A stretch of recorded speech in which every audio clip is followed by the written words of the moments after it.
Muy buenas tardes, queridos estudiantes. Soy la profesora Karelin Paucar Paniwara del área de ciencia, asignatura biología. El día de hoy vamos a tratar sobre los seres vivos. ¿Qué son los seres vivos? Pues son porciones de tipo animado que poseen vida. ¿Gracias a quién? Gracias a las células. Las células pues les van a proporcionar de características complejas al organismo. Ahora, para que sea un ser vivo tiene que cumplir una serie de requisitos. ¿Cuáles son? Nacer, crecer, alimentarse, relacionarse, reproducirse y morir. Bueno, ese va a ser el destino de todos los seres vivos, ¿cierto? Bueno, en este esquema se observa más características de los seres vivos. Como primer punto tenemos la reproducción, luego la organización compleja, el crecimiento, la relación, metabolismo, homeostasis, movimiento y evolución. La reproducción. ¿Qué es la reproducción? Es la formación de nuevos descendientes idénticos o semejantes a sus progenitores, garantizándose la supervivencia y la perpetuación de las especies. Entonces, viene a ser que, ¿cuál es la finalidad de la reproducción? Perpetuar la especie, ¿cierto? Tenemos dos tipos de reproducción, la reproducción asexual y la reproducción sexual. La reproducción asexual viene a ser cuando solo interviene ¿qué? Un solo progenitor, como el caso que le estoy mencionando, ¿no? que lo estoy señalando. Mira, se dan cuenta acá la célula pues se divide, pero al dividirse pues forman progenitores idénticos, iguales. Ahora, en esta reproducción pues no entra a tallar lo que son los gametos, no, por eso lo he tachado, no intervienen los gametos. Ahora, ¿existirá variabilidad si son idénticos? Pues no va a existir variación porque van a ser iguales, ¿no? Idénticos. No hay variación en este tipo de reproducción asexual. Ahora, ¿qué organismos están dentro de esta reproducción? Están las esponjas, ¿no? A ver, recuérdese de Bob Esponja, las esponjas. Así es la forma verdadera, ¿no? De las esponjas. ¿Quiénes más están? Las planarias, ¿no? Y algunos protozoos. Ahora, la reproducción sexual. En la reproducción sexual sí intervienen dos progenitores, ¿no? Varón y mujer, o macho o hembra, ¿cierto? En el caso de los animales. Ahora, estos progenitores pues van a dar, ¿no? Cada uno un gameto. En el caso de los varones pues ¿no? Un espermatozoide, y de las mujeres un óvulo, para formar ¿qué? Un cigoto, ¿no? Entonces va a haber, acá sí va a haber la intervención de dos gametos, ¿cierto? Para formar el cigoto. Ahora, ¿existirá variabilidad? Sí, claro que sí va a existir variabilidad porque va a haber variación, ¿cierto? Como en la imagen que vemos acá, los hijos pues van a ser semejantes, pero no idénticos al progenitor, ¿no? Ya está. A ver, pasamos a la siguiente. Metabolismo. ¿Qué nos dice que es el metabolismo? Conjunto de reacciones químicas para intercambiar materia y energía con el medio ambiente. Es un conjunto de reacciones, ¿no? ¿Cuál es el fin? Obtener energía, ya que el ser vivo siempre va a estar interactuando con su medio ambiente. Ahora, hay dos tipos de metabolismos. La primera es el anabolismo, ¿ya? Este viene a ser un proceso por el cual las moléculas simples van a dar a moléculas complejas, pero para esto necesita ¿qué? ATP, es decir, energía para formar a las moléculas complejas, ¿ya? Por ejemplo, en el caso de las plantas, necesitan de ¿qué? Pues de agua, CO2, para formar ¿qué? Para formar ¿qué? A ver, chicos, almidón, ¿cierto? Esto ya viene a ser una molécula compleja, ¿no? ¿Quiénes la han generado? Pues las moléculas más simples, ¿no? Como el agua y el CO2. Y como producto me va a dar ¿qué? La glucosa y el oxígeno. Pero va a necesitar de energía, o sea, de ATP, de la energía lumínica, ¿no?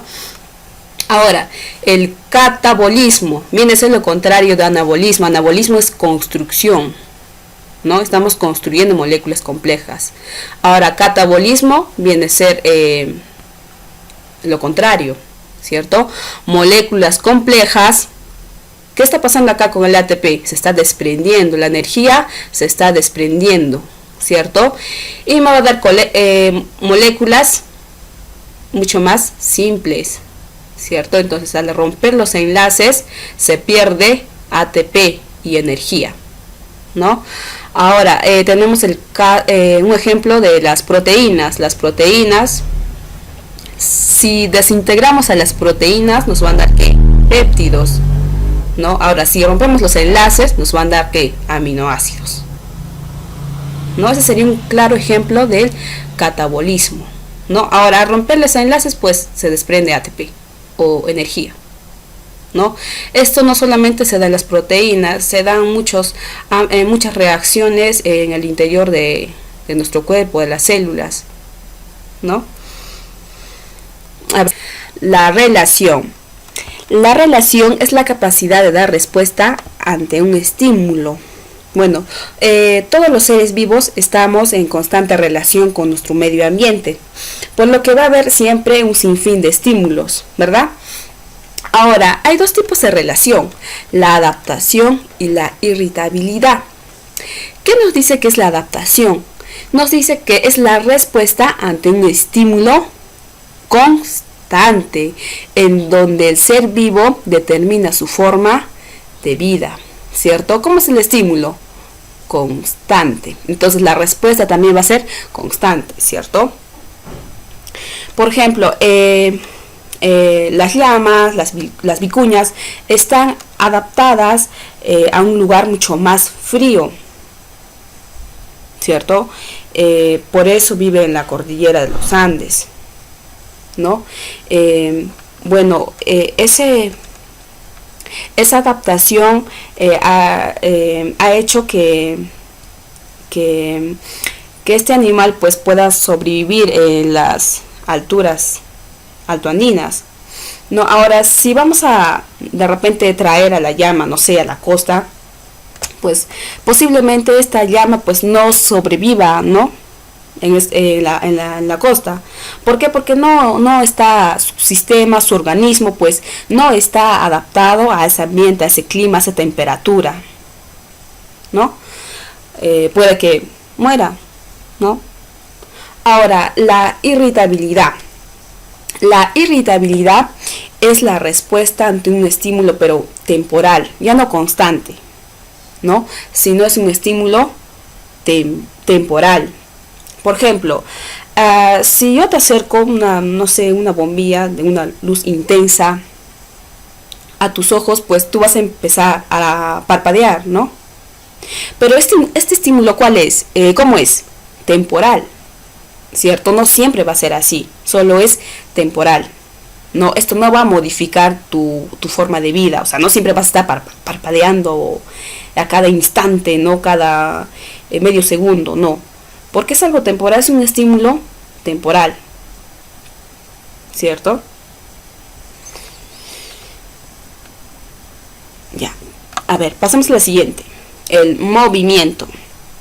Hay 4 tipos de movimiento: el desplazamiento, el tropismo, taxia y nastia. Bueno, el movimiento es la capacidad, ¿no?, de desplazarse o de cambiar de ubicación de un lugar a otro, ¿cierto?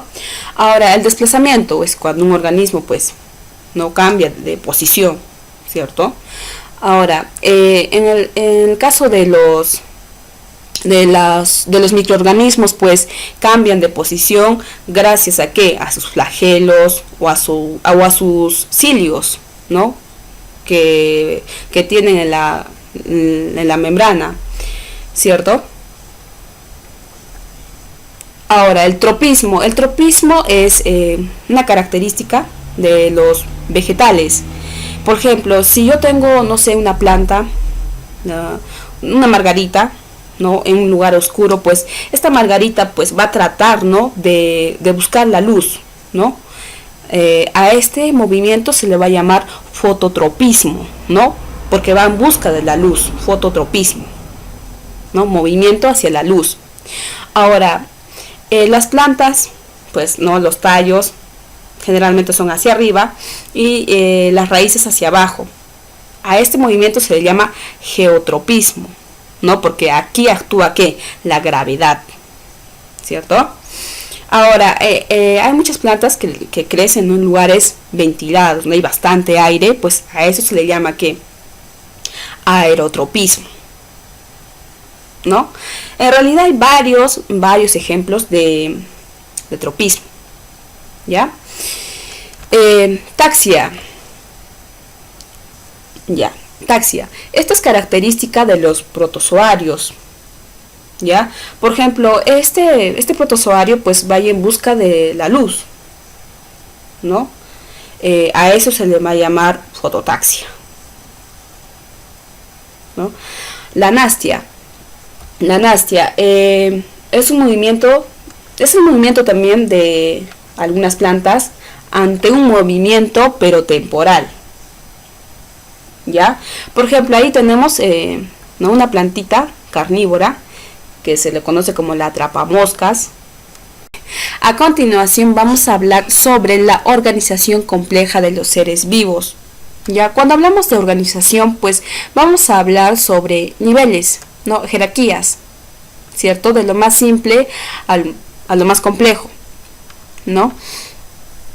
Como primer punto tenemos al átomo. El átomo pues está conformado de partículas subatómicas como protones, neutrones, electrones, ¿no? Dos o más átomos me van a formar una molécula. Por ejemplo, si yo tengo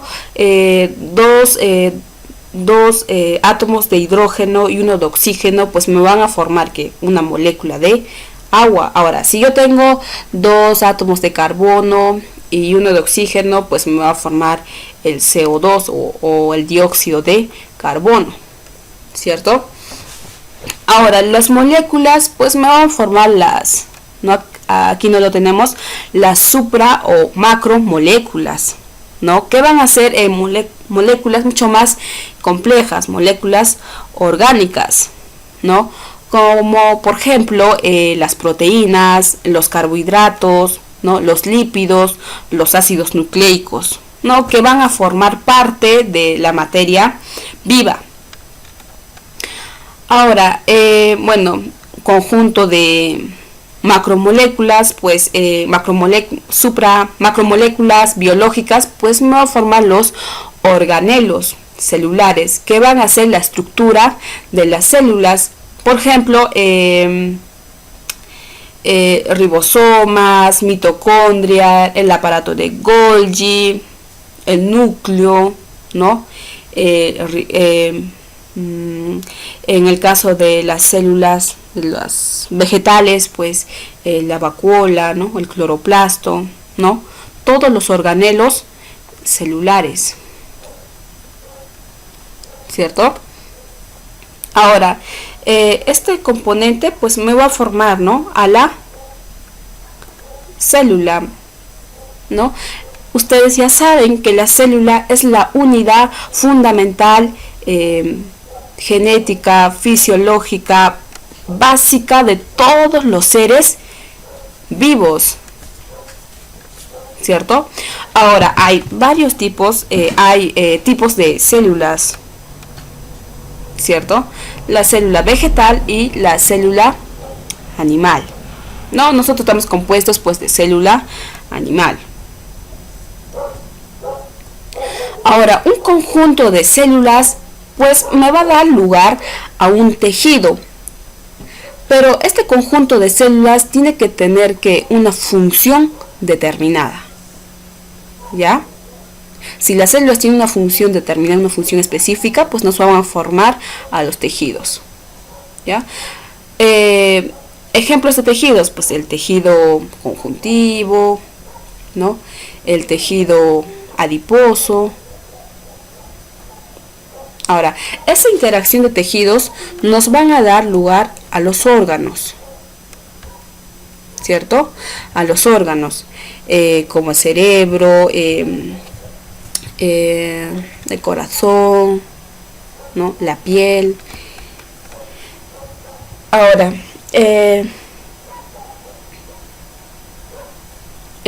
un conjunto de órganos pues me va a dar a lo que son los aparatos o sistemas, ¿cierto? Ejemplo, sistema nervioso, óseo, digestivo, locomotor, circulatorio, linfático, ¿no? Ahora, todo ese conjunto de sistemas, ¿no? Me va a dar lugar a un organismo, ¿cierto? Que va a ser un ser mucho más complejo, ¿cierto? Un organismo multi o pluricelular, ¿no? Ahora, un conjunto de organismos o de individuos me va a dar lugar a una población, ¿no? Pero ahora, la población pues es un conjunto de organismos de la misma especie, ¿no? Por ejemplo, a ver, tendríamos una población de gatos, población de Homo sapiens, población de ratones, no sé, población de piaras, población de cardúmenes, ¿no? Ahora, un conjunto de población, dos o más poblaciones, me va a dar lugar a la comunidad. Me va a dar lugar a la comunidad, ¿cierto? La comunidad viene a ser el conjunto de poblaciones que se van a interactuar, ¿no? Pero cumpliendo una tarea específica. Cumpliendo una tarea específica, ¿cierto? Ahora, un conjunto de comunidades, pues, me van a formar, me va a dar lugar como resultado al ecosistema. Ahora, en el ecosistema pues ya existe, ¿no? Un conjunto de comunidades con relación a su medio ambiente, ¿no? La relación entre los seres vivos y su medio ambiente. La relación entre el biotopo más biocenosis, ¿cierto? Ahora, este ecosistema pues me va a dar lugar al bioma y por último a la biosfera, ¿cierto? Donde va a haber interacción pues de todos los biomas, de todos los ecosistemas, ¿no? A continuación vamos a hablar sobre el crecimiento. ¿Qué es el crecimiento? Pues un aumento de masa corporal, ¿cierto? En cualquier organismo vivo. Ahora, hay dos tipos de crecimiento, la pluricelular y unicelular. Pluricelular, ¿no? Aumento de número de células. No era así. Ya, de nuevo. A continuación vamos a hablar sobre el crecimiento. ¿Qué es el crecimiento? Aumento de masa corporal. Muy bien. Ahora, hay dos tipos de crecimiento, la pluricelular y unicelular. Pluricelular o multicelular viene a ser un conjunto de células, ¿cierto? Unicelular, solo una célula. Ahora, ¿Cómo se da el crecimiento en los pluricelulares? El crecimiento se da cuando aumentan su número de células. ¿Ya? Cuando aumenta el número de células, nada más. ¿Ya? Para formar un organismo más complejo. ¿Ya? Ahora, unicelular. Cuando va a aumentar ¿qué? El volumen de esa única célula. ¿Ya? Por ejemplo, aquí tenemos una ameba. Cuando aumenta su volumen, a eso le vamos a llamar crecimiento. Seguidamente vamos a hablar sobre la evolución. ¿Qué es la evolución? Es un proceso universal que consiste en un cambio gradual que afecta a todos los seres vivos, planetas, estrellas. Ahora, el hombre, bueno, no siempre fue como es ahora, ¿cierto? El hombre, pues, sus orígenes se encuentra en una especie, en un primate homínido. Ya no digas eso, primate homínido. Ya, en un primate, ya, ahora sí, de nuevo, ya.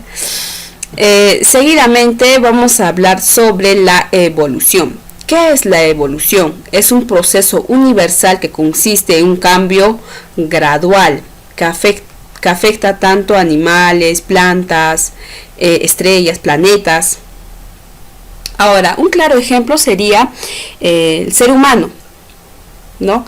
El ser humano pues evolucionó desde un primate a Australopithecus, que vivió en África, ¿no? Que según, bueno, la historia nos dice que hemos evolucionado de una primate que se llamaba Lucy, ¿cierto? Luego este Australopithecus pues evoluciona a un Homo habilis, ¿no? Que fue un primate habilidoso, por eso el nombre de Homo habilis, porque construye sus propias herramientas, ¿no? Y luego Homo erectus, que es este primate pues ya puede caminar erguidamente, por eso Homo erectus. Luego Homo sapiens. Bueno, Homo sapiens convivió con el mismo tiempo con Neandertal, ¿no? Que fue otro primate. Pero bueno, Neandertal se extingue porque no se adapta a ese clima. Y sale victorioso Homo sapiens, que es la especie, nuestra especie, ¿cierto? Homo sapiens. Nosotros somos Homo sapiens, ¿no?